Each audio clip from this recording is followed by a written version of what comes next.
Hello. Hello. How's it going, y'all? Welcome to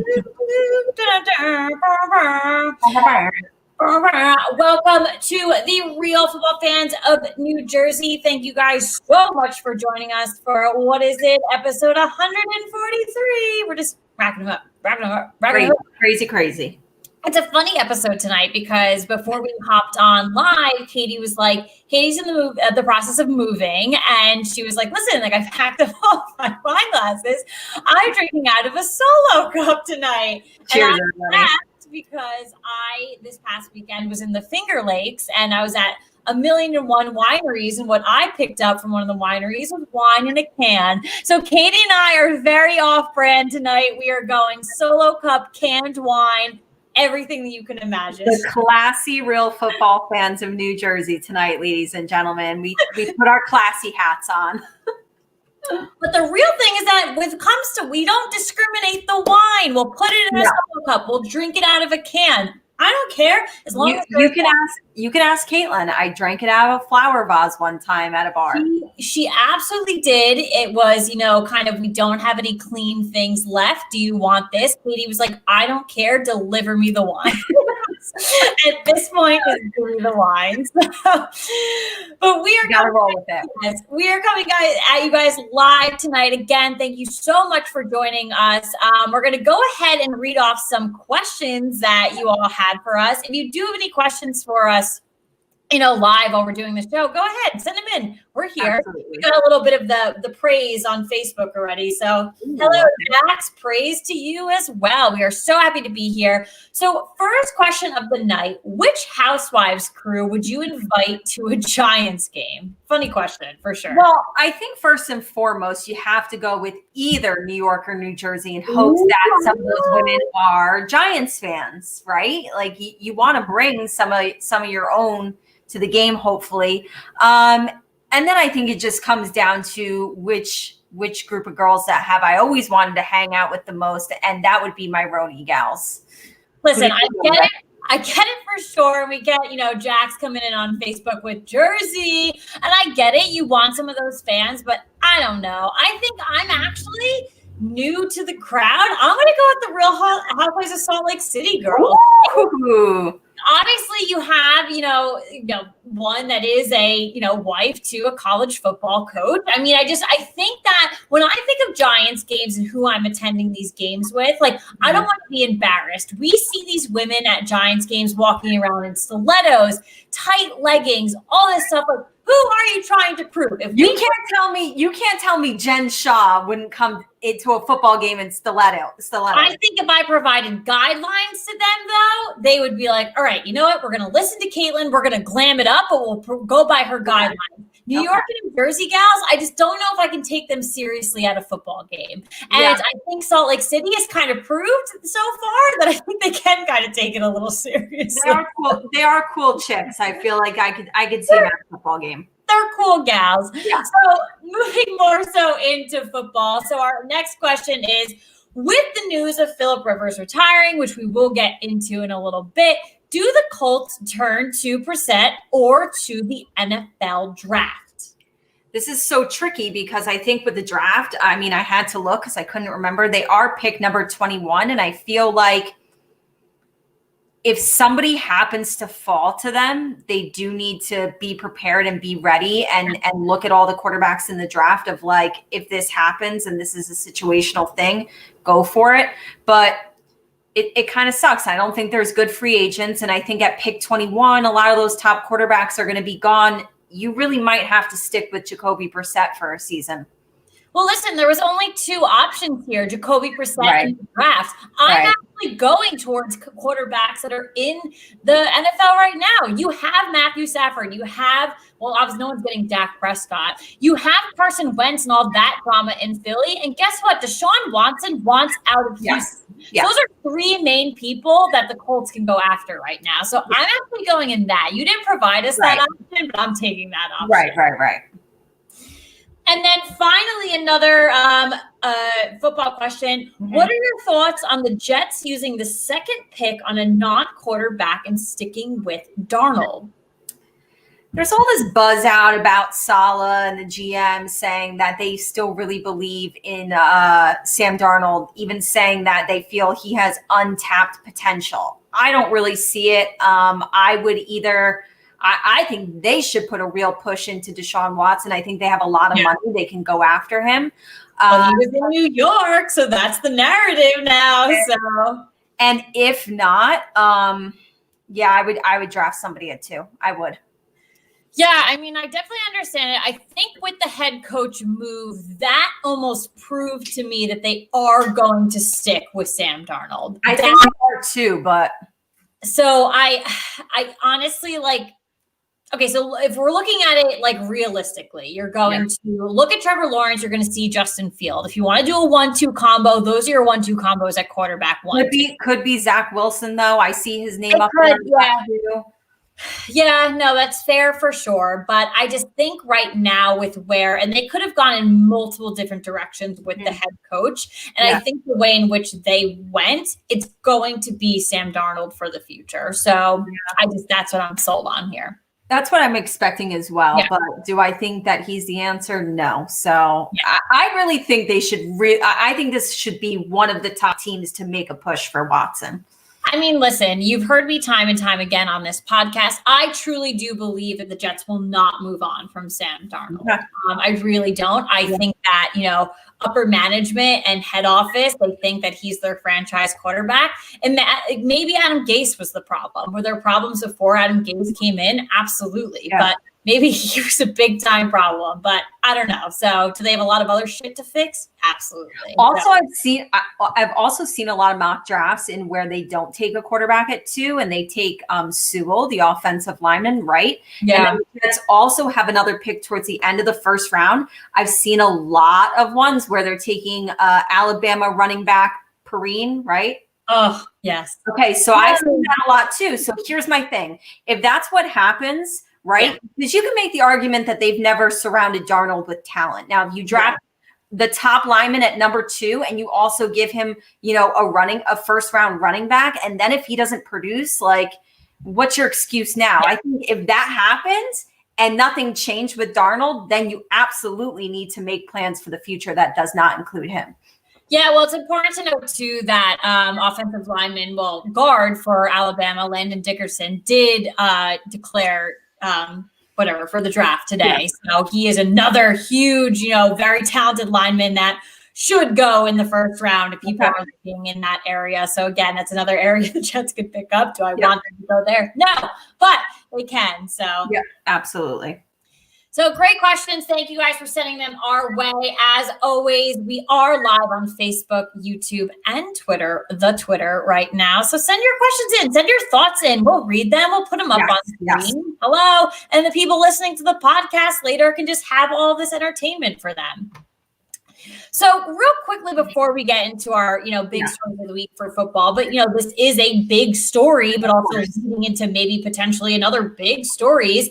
So as of this morning, Philip Rivers has officially announced his retirement. So I saw it from, where did I see it on Twitter this morning? For the it wasn't the official from Philip Rivers, but probably from Adam Schefter, whatever. And then it came from Philip Rivers, just a couple hours, maybe an hour or 2 later with his official statement, things like that. As we know, he is going on to coach a high school team in Alabama. That has been on his game plan for a couple of years. He secured that back. And then also, too, on the heels of this, is Drew Brees going to officially announce his retirement in the next couple of days, weeks? Who knows? Everyone's saying that they're obviously giving him his time to make his decisions. Clearly a powerful moment at the end of, the Saints game, last week, him looking up, him looking back at the stadium, him and Tom Brady at the end of the game. So a lot going on right now. It's funny though, Katie and I were talking about Philip Rivers, earlier in today, and it's easy to see an announcement like this kind of, not be swept under the rug, but almost kind of oh shoot, Philip Rivers, he's going to retire. You weren't even thinking of it really. Yeah. It wasn't on our mind. I mean, playoffs are on our mind. Yeah. And it's kind of, I almost thought that he definitely had another year in him. And I think in the beginning of the season, so great acquisition of the Colts bringing him on for signing him for 1 year. I think at the beginning of the season, the team was doing okay. He was just kind of there. He was a quarterback, whatever. Near the end of the season, postseason run, they're looking good. Colts are looking good. Phillip Rivers is looking good.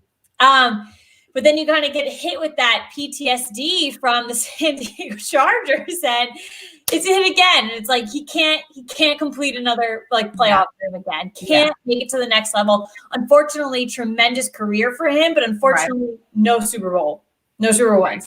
Right. So and that's going to be the big point too, because obviously we all remember he came in that draft class with Eli Manning, with Ben Roethlisberger, both guys winning 2 Super Bowls each. Phillip probably played just as good. Some could even make an argument that he was the best regular season quarterback out of those 3. But at the end of the day, people are going to look at Super Bowls, and that'll be a very interesting thing going into the future with a Hall of Fame bid for him or not. Yeah. So we do have a question on Facebook. Actually, I'm going to showcase on the screen here. If you are a Giants fan, is it ever acceptable to root for the Eagles or any other team in the NFC East? Wow. So I think this is a new Facebook fan for us. I don't know if you have any relation to my boyfriend, but I don't understand why it says the Eagles and the NFC East. If you do, I'll probably pick a fight with you later. But I don't know, think of us a couple of weeks back. We were just all in that position in week 17. We were rooting for the Eagles essentially, and then they screwed us over. So I don't know. Is it acceptable? Probably not. I don't want to do it ever again. Yeah, it was an awful position to be put in, and let's just hope we never find ourselves in that position again. I guess when it comes to rankings, though, the Eagles and the Cowboys are just they make us roll our eyes. We hate them to the end of the day. When it comes to the Washington football team, I'm just like, you know what? Whatever. Get over it. They're I don't even know, the thing that no one looks at, no one really cares about. Yeah. We always say that year after year, and then recently, they're the ones who are making the playoffs. So I don't even know what's going on there. I can live with that. Obviously, we feel it's not going to be the Giants. I'd rather it be Washington before it's Dallas or Philly. So 100% agree. So hopefully that answers your question. Is it acceptable? I don't know. Probably not. Does it feel good? No. It's like a bad piece. Very icky feeling. Very icky. Let's get into our big stories of the week in the world of football. Obviously, the thing that's, besides playoffs that's happening right now is all of the head coach hirings. I almost expected last week that we would be making some announcements of hirings, but it took a little bit. And I think, obviously we had some coaches that were still coaching in the playoffs. We still do. There's still some positions to be filled. But so far, this is what we have. On Thursday, this was first right out the gate. The rumors were strong. We all kind of anticipated it. The Jacksonville Jaguars hired former Ohio State and Florida head coach Urban Meyer. Meyer took off last season from coaching due to health reasons. We all remember he won 3 national championships as a head coach in college, 2 with Florida, 1 with Ohio State. We're highly anticipating that he's going to be paired with Trevor Lawrence, probably taking him number 1 overall in the draft. I say this all the time. I'm not a huge fan of when you need to fill a head coaching vacancy, pulling from the college pool. I'd rather see guys from the NFL go, but it is Urban Meyer. He is one of the biggest names in college football, has been for a long time. What do you think about this hire? Listen, I think that, so to go on your point of, not going to the college football and the amount of people that are in the pool in the NFL, I think just from time and time again, we see that, teams take chances on offensive coordinators, defensive coordinators, special teams people. Obviously, we took a huge chance on Joe Judge. Yeah. Not everyone is a Joe Judge. And we're seeing a lot of these movements and these shifts, and we're seeing these coordinators not particularly doing well at head coach.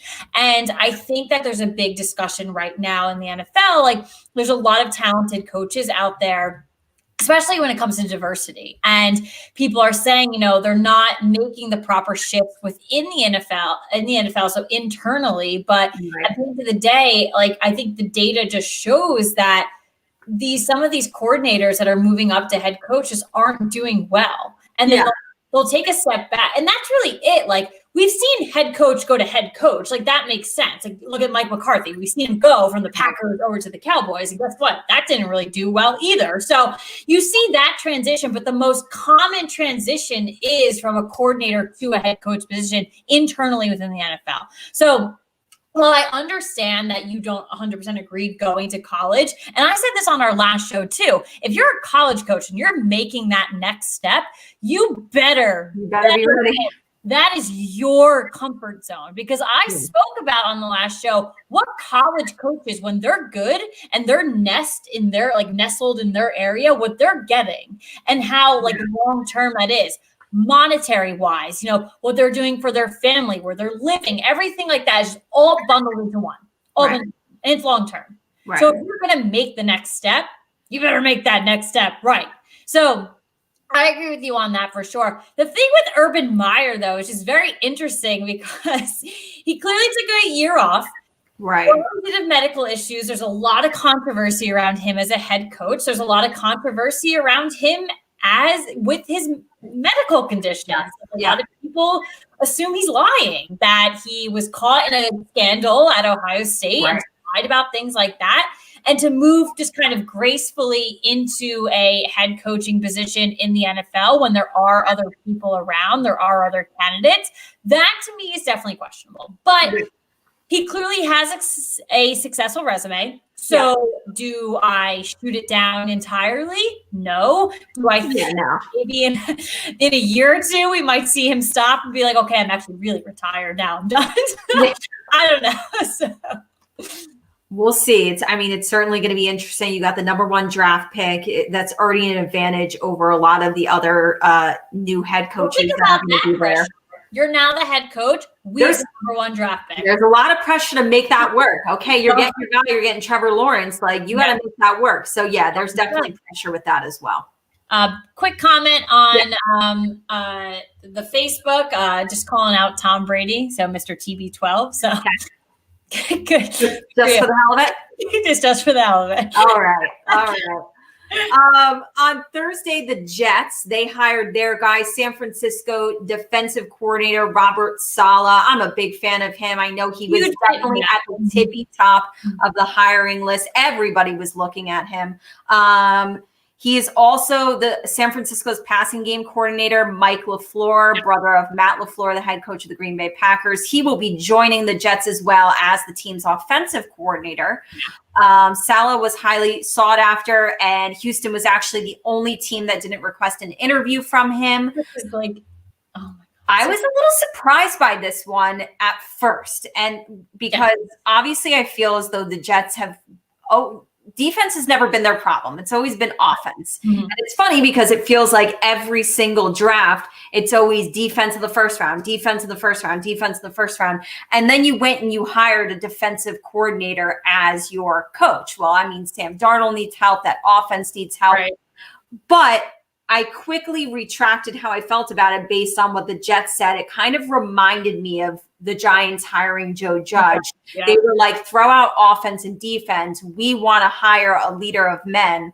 And Robert Saleh is that guy. You're hiring a mindset. Yes.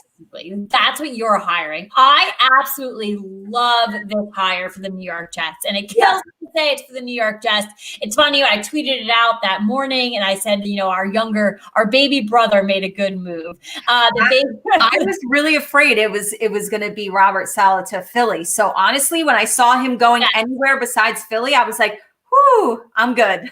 Honestly, for sure. So if they go to our baby brother, totally fine. But a big move by the New York Jets. Again, I like you had said with comparison to us hiring Joe Judge, you are hiring a mindset. It's not you have to put aside positions, and you need to hire someone that the team is going to like.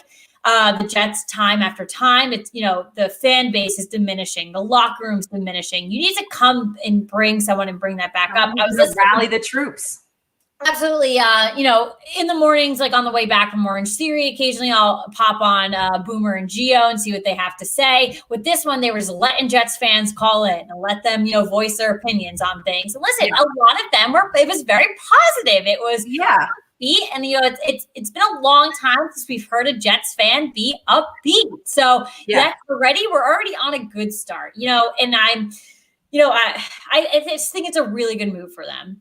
I think so too, and I'm excited to see what he does there. Yeah. On Saturday, the Falcons hired Tennessee Titans offensive coordinator Arthur Smith. I really, truly pride myself on knowing pretty much everything about the NFL, and I had to Google who Arthur Smith was. I can concur, and I know the two of us will openly admit it, as we just did right now. Yeah. It was one of those when we share the NFL Instagram posts to our page, and just I literally continued to look at it, and I was like, who the fuck? Who? Yeah. So it's interesting that we didn't really know of him, or even I heard of his name, whatever. I heard his name a little bit, in the rumblings and the rumors about head coaches potentially. But it's interesting that we didn't have him on our radar because he was reportedly Atlanta's top choice. So they got their guy. What are you doing behind the scenes that no one knows about? Literally. Honestly, that was the Joe Judge hire. Joe Judge was not this hot name that everybody knew about. And when the Giants hired him, we all had to say, who the hell is that? It happened, right? So you know what? I can't make judgments anymore. He's 38 years old. He's another young coach who's going to get his shot. He was Tennessee's offensive coordinator for the last 2 seasons. And honestly, then you played a part in the resurgence of Ryan Tannehill's career. And the team also made the postseason in both of those years that you were the offensive coordinator. You kind of not only a resurgence of Ryan Tannehill, but of the Tennessee Titans as well, I feel like. So that had to be very appealing and very, nice to look at his resume for Atlanta. Atlanta has the pieces. They need to get over that hump and get into the playoffs because they have players. It's not even a hump. It's how do you know? It's a massive, woolly mammoth. They start out so slow and then don't really pick things up until after the bye. So this is we're going to see how this hire goes. But again, after that Joe Judge hire, I feel like I'm just not even going to make judgments anymore. Anything is possible.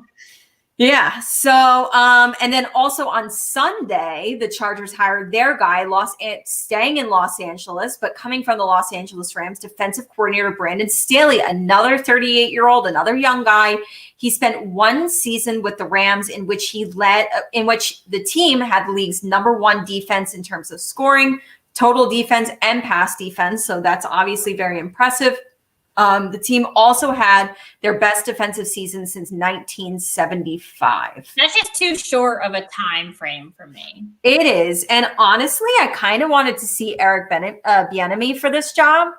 And this is one of the things that is going around constantly. And it's one of the narratives that I've been I don't try to get too pulled into NFL narratives because, NFL analysts can create the easiest stuff. But with I always screw up his last name, Bieniemy, blah, blah, blah, blah, I'm sorry. It really is wild because he is so freaking talented. It's not even funny. And it's proved on resumes. Everything that he has talented. But one of the craziest things I heard this week, and he does interviews, he talks to people. I am convinced, and after hearing all this stuff, my conspiracy. He doesn't interview well? No. The conspiracy theory is that Andy Reid will not let his ass go, and that the deal on the table from Andy Reid is that when I retire, you will become the new head coach of the Kansas City Chiefs. I really don't want to see Andy Reid retire anytime soon, but I mean, it could. He is older. It could definitely be on his mind. Say 3 to 5 years. That's still more stuffing underneath. And guessing, they just gave Patrick Mahomes $8 gazillion for the next 10 years. Josh McDaniels could have been a head coach like these last however many seasons. Kind of interesting. His name has not come up this year. I heard him to the Eagles, actually. That was one of the things. I don't know if he interviewed, but I did. Well, listen, what did Josh McDaniels do instead? Instead, he was like, okay, one day if Bill retires, maybe I'll take over. In the meantime, things are looking pretty over here, and I'm going to collect my Super Bowl rings. Honestly, like I could see. I said that I think the Chiefs, and they've been my pick to win the Super Bowl this whole year, and they could win at least probably 2 more, I think, with this squad and Patrick Mahomes. Maybe he just collects some rings and, like you said, maybe takes over after Andy Reid or something. But is it the worst thing that – I mean, it sucks that you're not getting your opportunity really, but could be worse. You're sticking with a squad that could go after rings. Absolutely. And then the last one, we did have this happen a little bit earlier, a couple hours ago. The Detroit Lions, they did hire New Orleans assistant head coach and tight end coach Dan Campbell. He was their favorite for that job. And so now we have 2 teams left, the Houston Texans and the Philadelphia Eagles. My other theory about Bieniemy and why that hasn't happened yet is I also think too, when the first team makes the first move, like the first hire, like, okay, Urban Meyer off the table. Yeah. I feel like a lot of teams get really like scared that their guy could be gone or like they've got to make a move really quick. And Bieniemy is still very much so in the playoffs. And maybe they just felt like, okay, we don't have time to wait for him and interview him and see when we can get him in. You know, we've got to make moves and we've got to make them now. That's my only other theory on that. Yeah, I mean, I guess, but it's just like, I don't know, like we always point back to like the NFL is a business. Like you really want to hire the right person. You can't be, I know, but on people are saying, I don't have time. Like if you're really focused in and honed in on the right candidate and the one that's going to take you to success, I don't care how long it freaking takes you. I agree, but I honestly think right now, some of these teams might get nervous and might feel like, oh my God, I've got to make my move and I've got to make it now. And that's what I think. Well, listen, Houston and Eagles, if you guys are watching us right now, this is someone make your move now. Yeah. You don't know. Yeah, someone's going to wake up tomorrow and make the move first. Absolutely. It's going to be interesting to see. I think a lot of these hires were surprising. I didn't expect a lot of them. And so who knows what to expect from the 2 teams we have left. Yeah, well, listen, all we can hope for is that, we're seeing a big trend of, kind of these 10 years of coaches, not so great, very short-lived and everything like that. So hopefully that a lot of these moves, a lot of these new hires will see, long-term, it doesn't have to be long-term success, but it can be long-term development. It could be long-term building, things like that. So absolutely. All righty, so let's get into our divisional round thoughts and what a weekend what a long weekend for most people it was. So you did get some Saturday, Sunday action here. So the Green Bay Packers beat the Los Angeles Rams 32-18 with 484 total yards of offense, including 188 rushing yards against a very, very tough defense. Yeah, that's crazy impressive. What we've been talking about, what we spoke about last week, that Rams defense #1 for a majority of the time. And guess what? Thinking about going into it, but those numbers against that defense, Green Bay Packers, holy. Watch out. Scary. Okay. So we did get a comment on YouTube about Bieniemy. I'm sorry. Honestly, please someone. No, you're good. You're good. Okay. The comment is that he is still playing. So right now, so the teams have to wait until the Super Bowl, everything like that, to announce anything. So that's interesting. So things might have been done, but they can't announce anything. I'm still going with the conspiracy theories that I've heard that Andy Reid will never let him go, and he is the successor of the Kansas City. I also think that if a team already had him in place too, and was just like, all we're waiting for is for him to not be in the playoffs or Super Bowl or whatever, I still feel like Adam Schefter would have reported like Eagles expected to hire Bieniemy like after this season. You know what I mean? Like, I feel like we would have heard it. That, and also they're still interviewing people. We're hearing reports that Houston and Philly are actively interviewing people. They wouldn't do that. Don't waste people's time. That's ridiculous. Yeah. And then also, too, quick comment in from YouTube that the Rams had 0 sacks and 1 quarterback hit. So where the hell were the Los Angeles Rams? I don't know.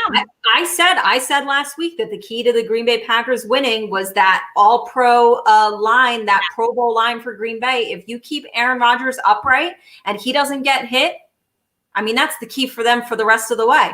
Well, he was up 100%, probably 99.9% of that game for sure. So moving into our other game, so Buffalo defeated Baltimore 17-3. And there we go. Let's talk about a defense, because that's the defense that showed up. They held Lamar Jackson to 162 passing yards, and they also had 1 interception and 34 rushing yards. So, oh my goodness gracious. Like, I got to tell you, man, I think Lamar is so suspect. I think as long as you can shut him down running wise, I think he's so easily beatable. Well, I think the thing, going into the first round of the playoffs with the Ravens, it was the whole narrative of, Lamar's going to shut everyone down, shut everyone up, saying you know what, I can win a playoff game, all this stuff. Great. Listen, Lamar Jackson, congratulations. You won 1 playoff game. To prove yourself and to continue moving forward, you needed to win last week. Yeah. And not only win last week, but score more than 3 points. Well, I feel like he could have lost the game. And if his stats were good, it could have been okay, you played a really good team. You had a really good game still, but his stats were so ugly. But he's feeding into the narrative that he can't win a playoff game, because I'm not even going to give you that first win because of last week. I'm sorry, I can't. You doing that turns you into the Chargers of years back, where they went to the playoffs every single year, but then just lost. But nobody's afraid. You're not the Bengals. The Bengals went to so many first round playoff games, but they weren't. Could never win with Andy Dalton. He'd always get you there, but they never won. So Lamar Jackson, that is you right now. You won 1 game, but you need to show us more. And again, what Katie just said, show us the stats then. 17-3. You were shut out. You were literally stomped out of that game. Yeah. So moving into our next game, so the Kansas City Chiefs beat the Cleveland Browns 22-17. And they're going to host the AFC Championship for the 3rd straight season. So unfortunately, though, Patrick Mahomes did suffer a concussion. It was a very scary sight for sure to see him get hit and kind of wobble his way back up. It was they kept playing the replay, and I was like, can we stop? It was very scary to see. So he did leave the game. So Chad Henne came in and was like, no, Cleveland, we are still winning this game. Yeah.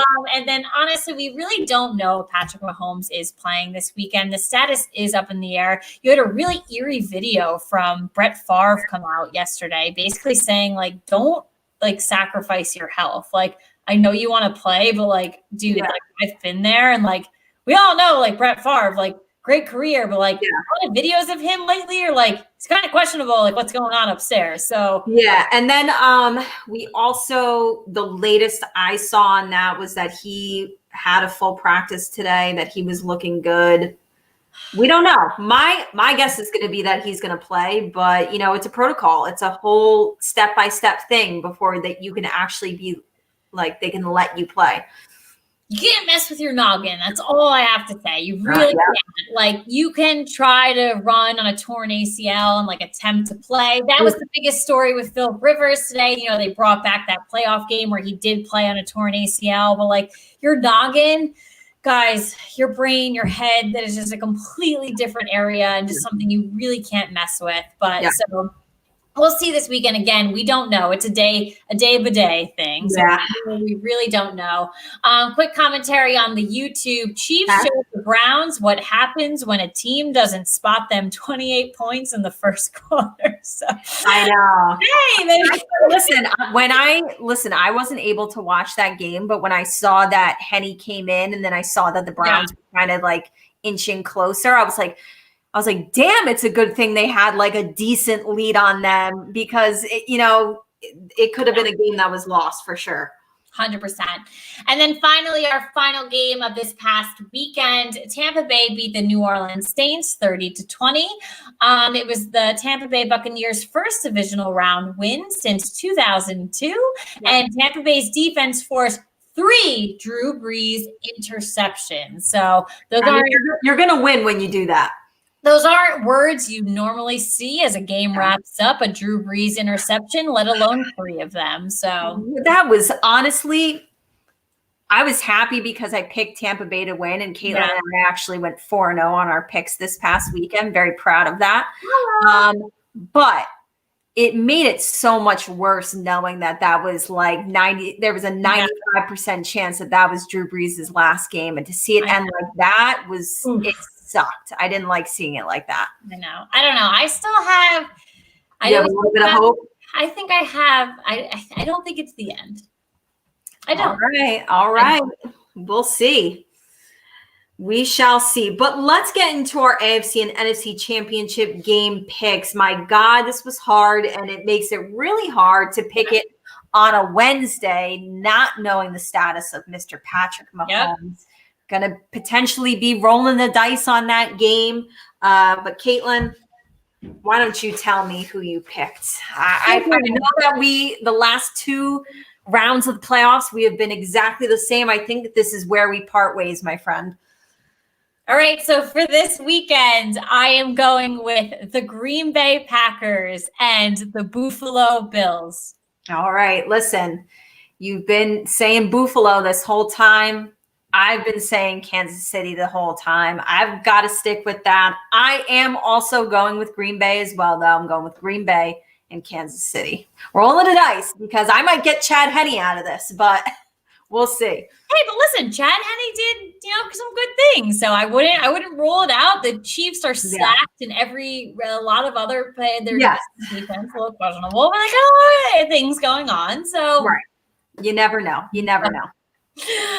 All righty, let's shift gears a little bit, but don't worry, we are still talking NFL playoffs in a little bit, but let's shift gears to Housewives. So, if you thought the drama was stirring in the NFL, the drama is stirring with the Real Housewives of New Jersey. Finally, you've been waiting for this moment. Waiting.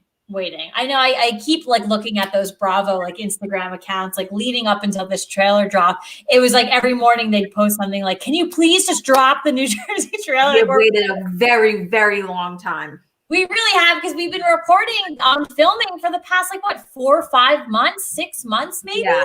They pretty much filmed the entire summer, so we had been mentioning multiple things on it. So we've been waiting, seriously been waiting. So finally, we do have a trailer for season 11 of Real Housewives of New Jersey. We do have a premiere date too, so February 17th. So again, it's after a long weekend. So you get Valentine's Day on Sunday, a long weekend, hopefully for President's Day on Monday. And then it's kind of let's get back to work, and Real Housewives of New Jersey is on Wednesday. But honestly, this trailer, it's do you have words? Yes, we have all the words for this, but gotta tell you guys, my hair on my arms was standing up afterwards. I want to know how many times you've watched it, because I've watched it 4 times. You had to watch it multiple times because it's did I miss something? Because I don't know, after the first one, what did I watch? What just happened? Yeah. Sincerely, what just happened? So let's just kind of break things down here, just some main talking points. So the first thing that we see in the beginning is clearly the men are coming back full throttle. Thank goodness, because we do love our Jersey men. But there's cheating scandals in multiple of them. And it's kind of questionable because we see things, with Marge and Joe. And then also we're seeing things with Joe and Melissa. And it's like, that one took me to another planet. Like, Yeah, no. Melissa getting the number of like, what was it? Was it a waiter or like Teresa comes out and says, like in a clip, that they were at a restaurant and that the restaurant owner asked for Melissa's number, and she said him and Melissa have been texting all day. And then there's the line, because I've watched it 4 times now, where I don't know what the discussion was about, but you see Joe Gorga and Melissa, and he's like, "You better watch yourself, because like I'll never speak to you again." I feel like I can't. I wanted to throw up. I know, like almost did. And then the thing with like Margaret and Joe, like there's this heated scene with, them, and you never see them fight ever. You never see them fight. And she's going after him like on something on a very personal level. It seems like, again, like almost like a cheating scandal. Yeah. So it's obviously we knew there was going to be that rumor about Jackie and Evan that Teresa kind of started, which I don't really think is true.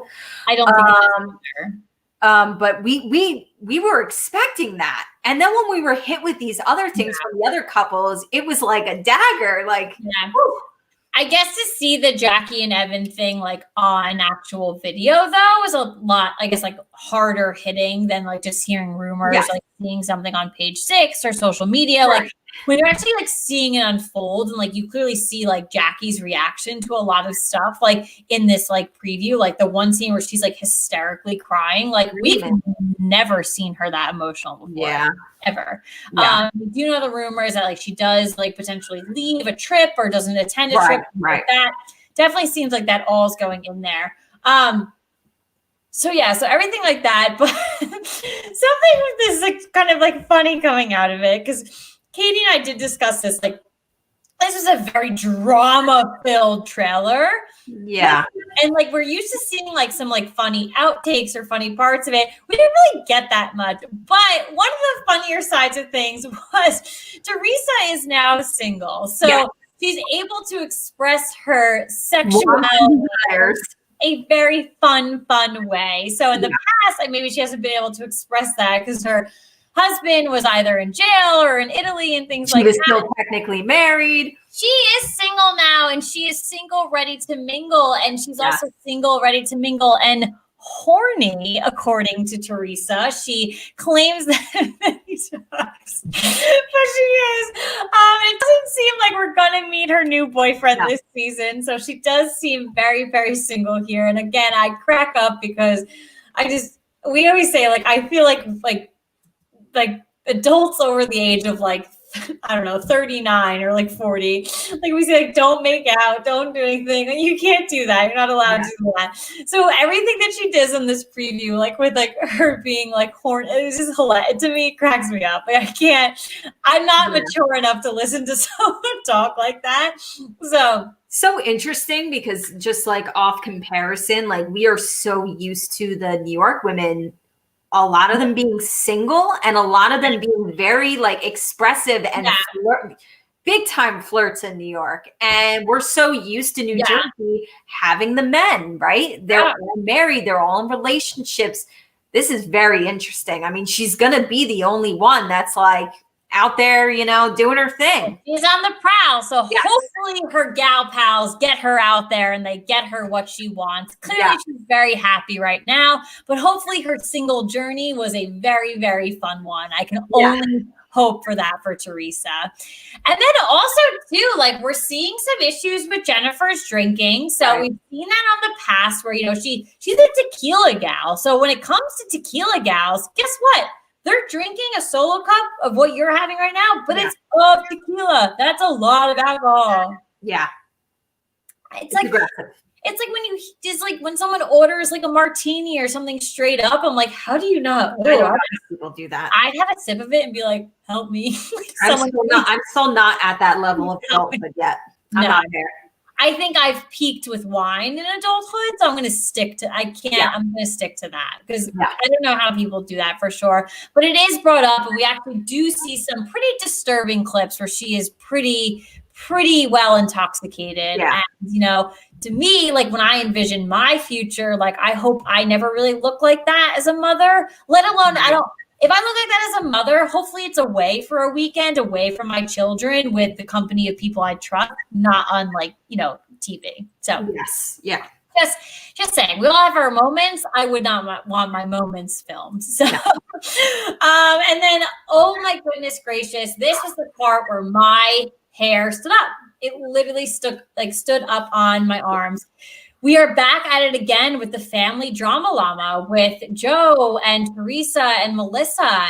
And it's, so apparently it is Teresa versus Joe and Melissa again. Yeah. And it seems like the root of everything that, Joe Giudice, has said things about like Joe Gorga, and mainly what we see in, first of all, let's big shout out to the cheese plate in this part, because Melissa Gorga picks up a cheese plate. But like, big shout out to the cheese plate. You did not deserve that. Don't be uncool, Melissa. You never toss a cheese plate. You really don't, because like, I love cheese plates. I love making them. I love eating them. And I just really, if I was in the background of that scene, I wish I was at that party, because I would have been like, no, we would not be happy about that. Not because of the family issue. I'd have been like, the cheese plate. No. Or you'd see me in the corner, like, eating it off the ground.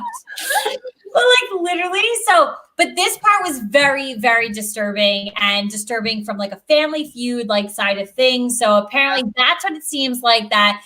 And Melissa does come out and say like, so you're going to defend your ex-husband over your brother. And that's when Joe Gorga comes into the mix of things, and he screams at his sister like I have never seen a human being scream at someone before. Yeah. And like I said, my hairs on my arms went up when I texted Katie after. All I could envision was like one of my brothers yelling at me like that.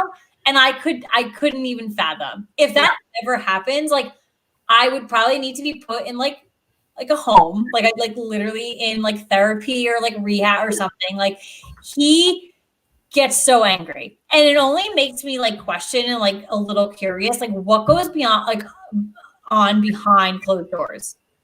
This is on camera, and he agreed to this being released to the public. That scares me. Yeah. And I think the worst part was obviously like the dagger, when he basically says like, you're going to defend him. Like he literally put our mother in the grave. And like that was the worst part. That was the worst part. And because Teresa says it all the time herself, she's like, I was in jail and my mother like died, and I missed like an entire year of her life because of Joe. I know. So yeah, I do question Teresa like sticking up for Joe Giudice. What do you need to have his back for anymore? Like you could be cordial, you don't have to hate the guy by all means, but you really have no reason to like stick up for him over your brother and Melissa at this point now. And like your daughters are getting older, and they can watch the shows. They can know what was right and what was wrong. They're not dumb. They're not dumb people. Like it's not like. And not for nothing, Joe Gorga has been a father to those girls like far more than Joe Giudice has. And he stepped in and he made sure he was there for all of them. And so it does feel like whatever she said or whatever she did, it does feel like her choosing Joe Giudice and sticking up for him is definitely a stab in the back to Joe and Melissa. We obviously need to see what exactly they are talking about. We only do get that really short. It was like a 10-second clip maybe, but it was the wildest 10 seconds of my 2020, I think. So, oh no, we watched it in 2021. 2021. So wildest, that was a crazy start. We really are with that trailer for sure. But more to come. I mean, we're less than a month away. We're less than a month away. And I am just like, you know what? Give it to me. After I watched that trailer, I was like, I want it now. Yeah, we are so ready. Can't wait to talk about it with you guys this upcoming season. It's going to be a good one. Whew. But let's go back. We've always got our relationship updates in the world of Housewives. And this one is kind of interesting. I think you can agree. Yeah. We are talking about Megan King Edmonds. Feels like just a couple of shows ago, we were talking about her breakup with ex-boyfriend Christian. Well, now we are debuting a new boyfriend. On Friday, Megan took to her Instagram story to confirm that she is dating someone new following her split from ex-Christian, which happened at the end of November. And they were dating each other for 6 months. She said her and her new boyfriend Will have known each other for about a year. So she knew him this whole time, right? She explained that they had went on a few dates last year before deciding to be friends. But then the relationship turned romantic again recently, and she has dubbed him her friend turned boyfriend. Stories are so confusing. Like, you did a better job explaining that than she did. Like, what is the damn timeline on this one? Somebody pull out the receipts. I gotta know when these dates were that happened last year. I have a literal timeline in front of my face. Okay, so if her and Christian dated for 6 months and they broke up in November, that means they started dating in May. Okay. So maybe she went out with this guy at the beginning of 2020, but there was quarantine. But I think the thing was, so we didn't really start quarantine until March. Until like March, yeah. So I think that's when she started dating the other guy, because they talked about them being quarantined, their families being things like that. So and they went on they did that ski trip together. So I think they were quarantined together. And then I believe their breakup resulted because I think quarantine lifted and they went kind of their not separate ways, but they were not together. And then that, I don't know. So I don't know. I want to know where this woman finds time for 2 boyfriends within the last year when you've got 4 kids and one that has a health issue. Yeah. And not only on top of that, we are in quarantine. How did you manage to have 2 boyfriends during quarantine? Maybe it's because, she said, she dated this guy prior to it happening. Maybe she got a little bored. Maybe he got a little bored, sent out a text one night. I don't know. That's how things that's kind of how things are. I mean, think about I'm dating my neighbor. That's a quarantine does that to you. You kind of have to pull away from meeting people, I guess, organically out in the wild and meet people in crazy ways, whether it's old flames or you pop outside your stoop one day and meet someone. It happens. Telltale sign here. Listen, Megan is still in the process of finalizing her divorce. So this is also a married woman with 2 boyfriends. But she's still in the process of finalizing the divorce to Jim after the 2 split in 2019. She has said that her New Year's resolution is to have it finalized and behind her. Don't blame her. Nobody likes to once you've made the decision to divorce, nobody likes to see that dragged out. You don't want a Bethany situation. But it's just an interesting timeline. It's and she's very open about things going on in her life. So I know that we're going to hear more about this. Yeah. I'm almost interested to hear something from Christian, even though I know that's very unlikely. Maybe. But I mean, if this guy was her friend for the majority of this, did the 3 of them go out in a group setting together? Were they out and about, hanging out in the same crowd? That's very interesting. So I don't know. I kind of want to know more about this. And you can kind of always count on Megan to spill the beans a little bit on some real personal shit. So I kind of hope she does on this. I really want to know.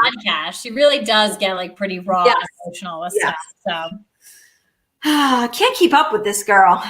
Really can, for sure. A lot of stuff going on with Housewives, really can't keep up with. But something that we can keep up with is the NFL, because we only have 2 weeks left, technically. Oh, so sad. Terrible. But we are playing our game tonight. We've been playing this for the past couple of weeks because it deals directly with the playoffs. So this game, the title of this week, what will be in the AFC and NFC? So we did take a look at everything last week with our conference championship. So now, divisional. Divisional. Now we're looking at the conference. So we're in the AFC and the NFC championship games. So we're looking at the matchups this week. We're filling in the blanks for some of our predictions. So as always, we'll give you our matchups, we'll give you our questions, and we have even more bonuses this week. Yes.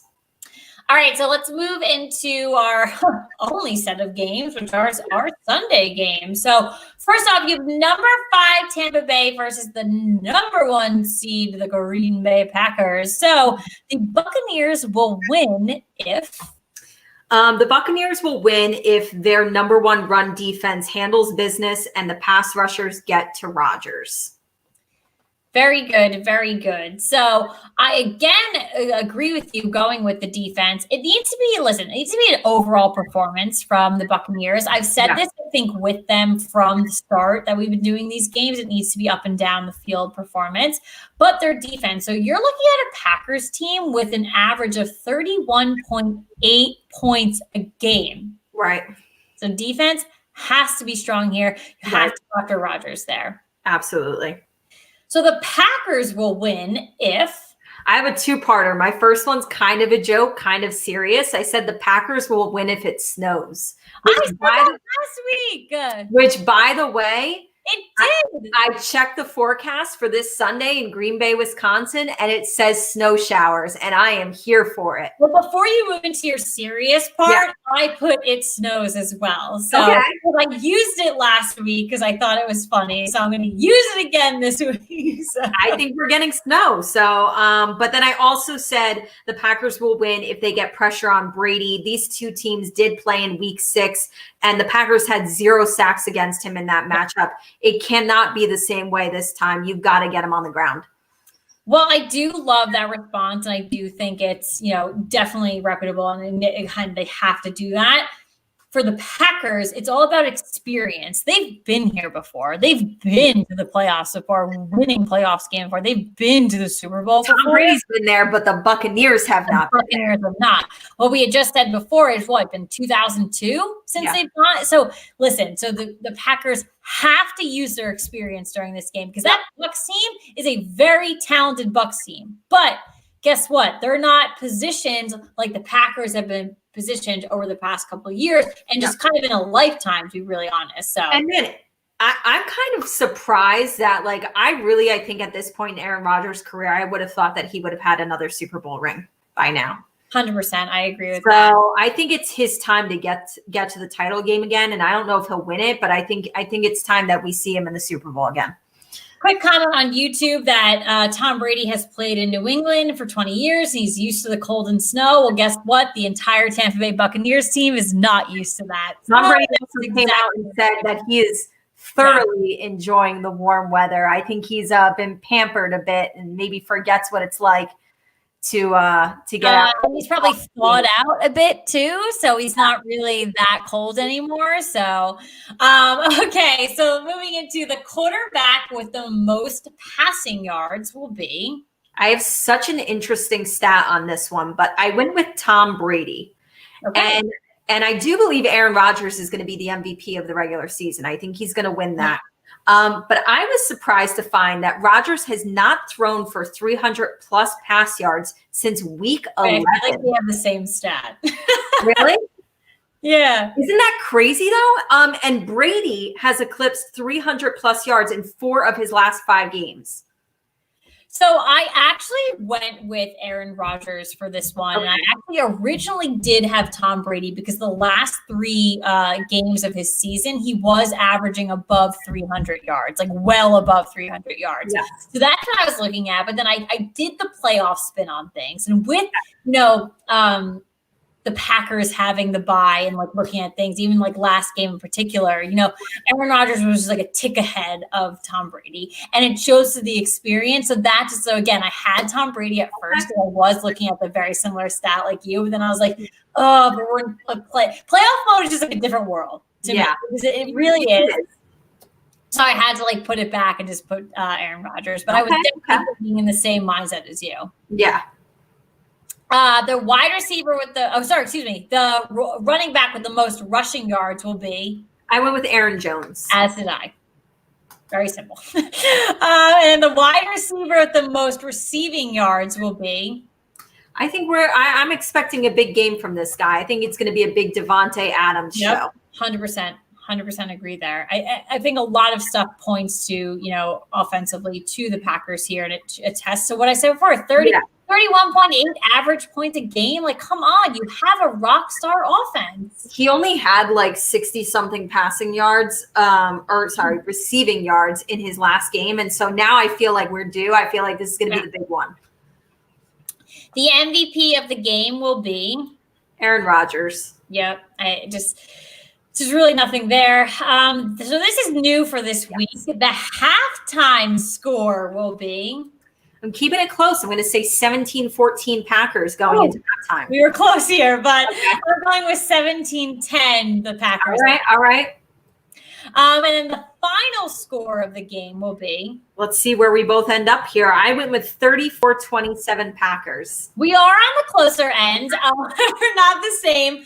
I do think the Bucs will tack on a couple more points, but I am going with 35-30 with the Packers winning this game. Yeah, we're definitely predicting a high-scoring game on this one. I think it definitely will be.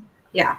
All right, so moving into the number 2 Buffalo Bills versus the number 1 seed, the Kansas City Chiefs. The Bills will win if Patrick Mahomes isn't playing. Maybe that's the answer to the second question. But for me, the Bills offense needs to pair with their defense. We have seen a flip-flop technically in the playoffs so far. We've seen a high offense, and then we've also seen a high defense. They have to complement each other. They have to do both things, especially against a team like the Kansas City Chiefs. Yeah, absolutely. You can't have one or the other. You got to do both. It's got to be right. It's got to be both. All right, so the Chiefs will win. The Chiefs will win. The Chiefs will win if the team, not just Patrick Mahomes, but the team is healthy. I'm thinking about another big guy like Clyde Edwards-Helaire. Yes. You want him at full strength. Sammy Watkins. This team needs to be healthy. But they also need to get after Josh Allen this time. Interesting enough with these two matchups this weekend, both of these two teams met each other. Both two matchups met each other in week 6. And similar to Green Bay not sacking Brady, the Kansas City Chiefs did not sack Josh Allen in that game. So they need to get after him this time. That's a big one. Yeah, I mean, I just put on kind of my realistic cap of Patrick Mahomes might not play. So honestly, they will win if they can compete without him. So yeah. I mean, it's just as simple as that, honestly. Yeah. So the quarterback with the most passing yards will be. I'm going to go with Josh Allen. I 100% agree with you. If Patrick Mahomes plays, we do not know if he will be at full strength, full health. I'm going Josh Allen.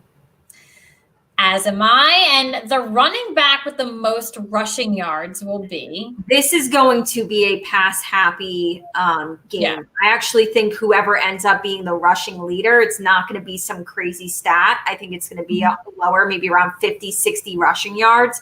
I went with Devin Singletary. Yeah, I think that's a good one. I did, I'm looking for a healthy weekend from this guy, just really basing off of stats, but I am going with Clyde Edwards-Helaire here. Yeah. Normally, if I felt like 100% confident in his health, I probably would have said him too, but a little bit nervous. And again, I think this is going to be a pass-happy game. I don't think it's going to be big in the run game. 100% agree there. So speaking of pass-happy, so the receiver with the most receiving yards will be. I'm like envisioning just like one huge bomb to Tyreek Hill. And then, that already gets him at like 80 or 90 yards. And then he just tacks on after that. So I'm going Tyreek Hill.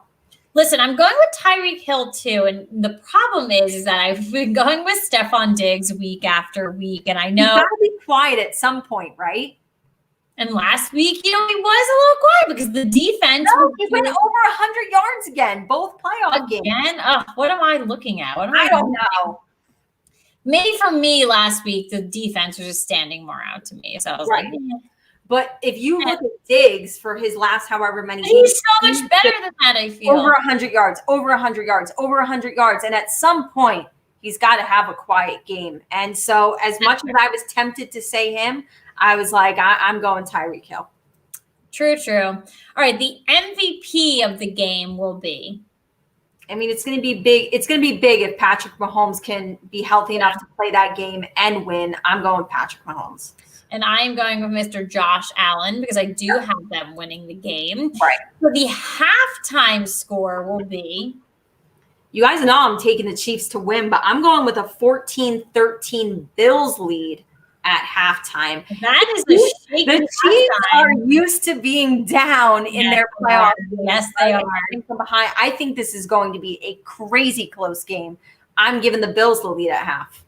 It is close for me too at halftime, and I do have the Bills leading as well. It's going to be 10-7 at halftime. Okay. All right. All right. And the final score of this game will be? I have 30-27 Chiefs. All right. Not, too far behind. Okay. I'm going with 27-17, the Bills. All right. All right. Whew. It's be so interesting. We do have some bonus questions though here. Yeah. So let's go over. So what was your best prediction from last week? I mean, this goes along with you, just straight up. We went 4-0 on our picks. Yeah. Well, I joked that it did snow, so I did make that prediction last week. And the Bucks won. So that was our big upset last week. Yes. Upset, so the Bucks did win. So those are my two there. The worst prediction from last week. My worst prediction last week was my score prediction of the Bills-Ravens game. I thought that Buffalo was going to win 38-30, and it ended up being 17-3. So I was not expecting that defensively. Thought it was going to be a shootout, and I was very much so wrong. So I did talk a lot about the Bills offense last week and just kind of like getting like more of a spark there and like other areas and things like that. And clearly this past weekend, they used their defense to their advantage. So I guess we could call that a poor prediction on my end. So. Yeah. But again, it plays into my prediction this week of using both sides of things there. Right. So what was your favorite game that you watched last week? I unfortunately didn't get to watch much football. One of the only games that I really got to watch was Tampa Bay, New Orleans, but that was a good game to watch anyways because, of course, it was Brady versus Breeze and potentially Drew Brees' last game. So that was what I went with. I picked that one as well. Yeah. All right, so the matchup that you're most looking forward to this weekend. If Patrick Mahomes plays, I can't wait for that Buffalo-Kansas City game. I think it's going to be a great game. Even if he doesn't play, that is one. I am all in on that. Yeah, for sure. 100%.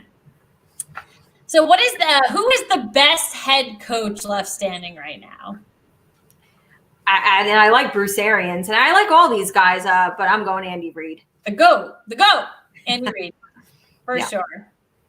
What is the best offensive team left standing right now? I actually went with Buffalo. They're second in the league in yards per game and also second in the league in points per game. And I feel like this is a real hot offensive team. And I'm giving them the slight edge over the Kansas City Chiefs.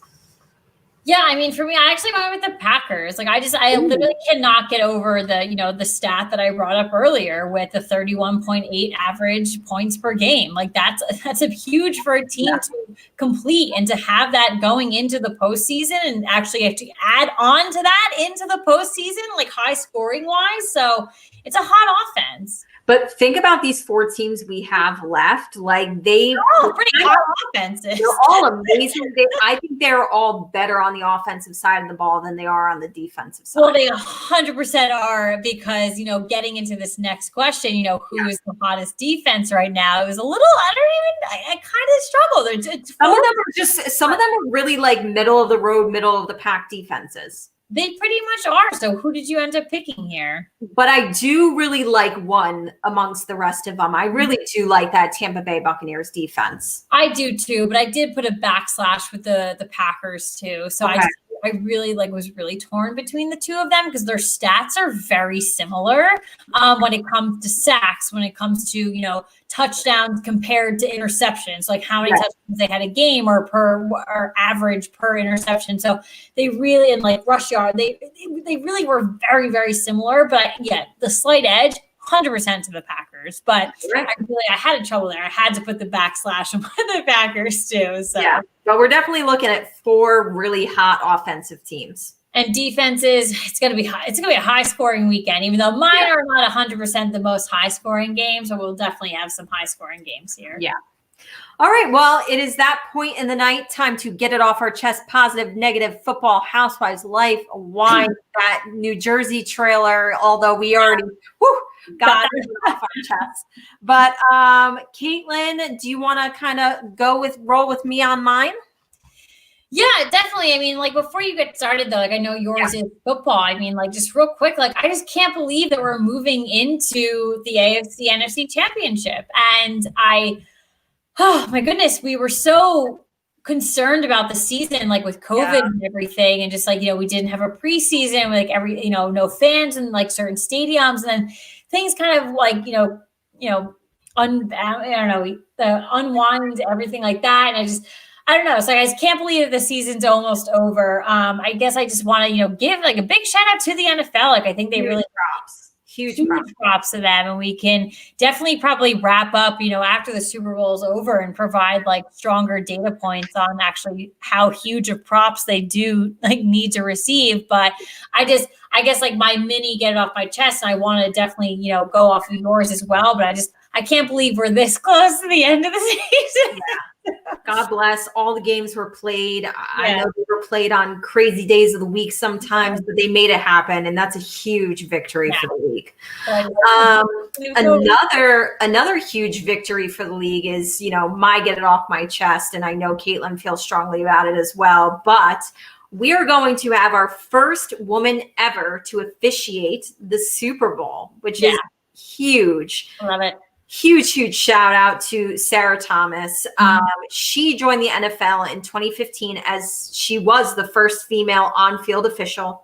So breaking barriers. That is like a familiar face, which I love. Like you see her like pretty much like almost like all the game. Like so I think the best part about this is as far as the criteria for being chosen to be a rep, because it's like a hand-selected process, obviously, of who they want to be the reps for the Super Bowl. The league chooses their Super Bowl officials based on eligibility. There is a requirement that you need to have a minimum of 5 years experience, which shows that she entered in 2015. Like she pretty much as soon as she was able to, they picked her. Yeah. But also the more impressive thing is that it's also based on your in-season performance. Yeah. So they're acknowledging her as the best of the best. And I think that's amazing. She has worked a total of 4 postseason games in 6 seasons with the league. Finally getting to the big game, with her eligibility now. And I think it's absolutely amazing.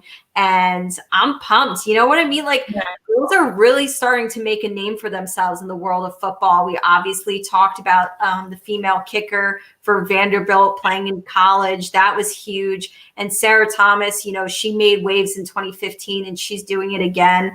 And women's faces are being seen on the sidelines and on the field, which is unbelievable. Yeah. And I think in the current environment we are in the world, there's a big move for, making sure women are, included in a lot of things and can do certain things. And I think when it comes to sports, it's, you want to make sure and if everything else, you're picking the right person to do the job. Right. So the NFL for this one in particular, they didn't just choose a female because they had to choose a female. Right. She has a resume and she knows what she's doing. So that makes me love this decision 10 million times more. Yeah. She earned her spot. She's female. Woo! Girls, yes. NFL, refs. Woo! Love it. The Super Bowl, love it. But they didn't just pick her because it was okay, we need to make the right move here and have a female do this. No. Right. It didn't feel like a political, we've got to face and throw a girl in there. And that's what I love. And I think right now that's a lot of the momentum that's going on with sports, or other positions in other corporate environments and things like that. We have to pick someone to make us look good or to make us feel okay. We need to make decisions on, what's right and what's good. And she is she's it. And she's opening so many opportunities though. And we see so many, individuals too, especially females with the NFL, they're coaching, they're doing things like that. And you're not going to be able to hire a head coach, a female head coach or, things like that until these opportunities are made. And they're making moves in so many different areas. And listen, the opportunities are opening up, and we're going to see a lot of moves here. And not only with coaching and with, officiating, things like that, like you had just mentioned, the Vanderbilt kicker, like positions are opening up now too. So it's very exciting. And listen, it's going to take a while. We're making a lot of changes, or we're turning a lot of corners in some areas, and it will take time. So 2015, now we're in 2021, and she's, great. First female is, I don't care if it takes time, as long as it's the right amount of time.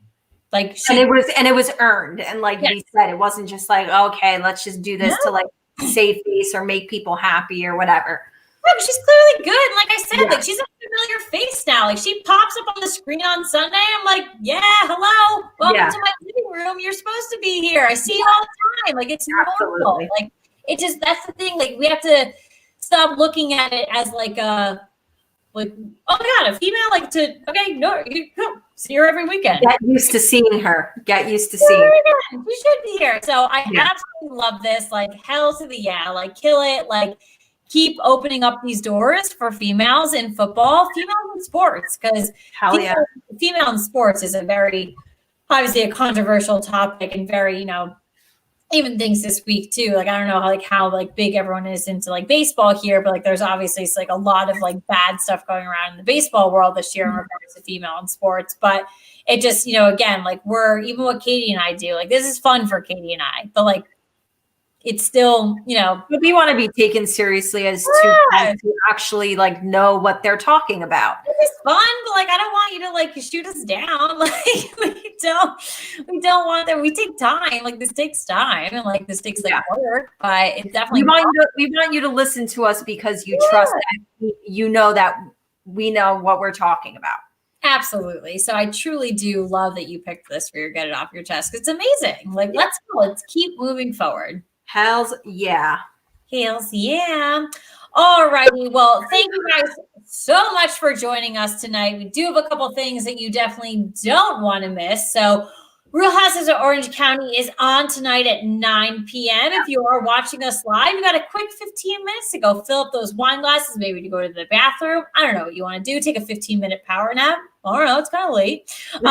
You also have, too, you might want to take a power nap because you do have a back-to-back feature because Salt Lake City is on at 10 o'clock. Real Housewives Atlanta is on this Sunday at 8 p.m. Dallas is on Tuesday at 9 p.m. I want to make a comment about Salt Lake City. I think we recently discovered that it was only going to be like a 13-episode season. So I did want to inform everybody that tonight is episode 11. So we're getting to the tail end of it, people. We don't want to miss these final episodes. We are getting it to the end there. And this weekend, you do have your conference championships. The AFC and the NFC are battling for those games. Both are on Sunday. So we've had some glorious Saturday-Sunday combos the past couple of weeks. But this is only on Sunday now. The Tampa Bay Buccaneers will face the Green Bay Packers at 3:05. Mark that down. Random time. 3:05 p.m. Eastern time. And then Buffalo versus Kansas City at 6:40 p.m. Eastern. You do not want to miss it. I am so ready for Sunday. Don't forget your snacks. Get your snacks on Saturday. Because don't be a me. Hopefully you have wine glasses. Or a convenience wine in a can. Yes, or wine in a can. It doesn't fit in the Yeti cooler, though. The koozie. The wine in a can does not fit in the Yeti koozie, so I'm giving that PSA here for everyone. Okay. But yes. So fill up on your snacks because it is, first of all, fill up on your snacks tonight until Sunday because Housewives football is coming at you hot. Turn on our podcast, literally snacks, wine, everything. Get it all. But thank you guys so much for joining us for this episode. We will catch you next time. So bye-bye. Cheers.